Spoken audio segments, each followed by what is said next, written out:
La saison de feu de cette année a été un peu particulière. On a eu moins de feux que les années précédentes et on peut s'en réjouir.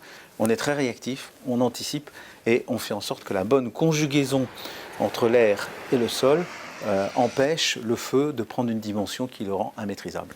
On a pour la première fois mobilisé des moyens aériens sous forme d'hélicoptères lourds qu'on a loués cette année, pour lequel on est dans une logique de renouvellement l'année prochaine. Il fallait qu'on prenne en compte la problématique du Covid et donc la mise en place de colonnes sur place a dû se faire en tenant compte justement des règles sanitaires. Donc, le GAR, c'est-à-dire ce système de guet aérien qui permet d'intervenir extrêmement rapidement et de surveiller grâce à une très belle anticipation et une prévision météorologique a fonctionné puisqu'on a 70 départs de feu qui ont pu être jugulés dans ce cadre-là. On commence à anticiper assez bien les conséquences en fait du réchauffement climatique puisqu'on a 2 pélicandromes qui ont été utilisés pour la première fois cette année. On envisage d'ailleurs d'en créer un 3e du côté de Mirecourt dans les Vosges. Les travaux qu'on fait avec Météo France nous permettra de déterminer la stratégie sur 10 ans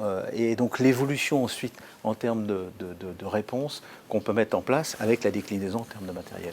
Il y a eu une très forte mobilisation dans un contexte particulier et moi je souhaite vraiment rendre hommage à l'ensemble de ceux qui se sont mobilisés, que ce soit les sapeurs-pompiers, que ce soit les pilotes, les formistes, que ce soit également les acteurs qui sont venus d'autres départements pour nous renforcer. Et je n'oublie pas non plus les états-majors et la coordination qui s'est faite et qui a donné incontestablement de bons résultats. On retrouve la ferveur de l'engagement de l'ensemble de ces acteurs.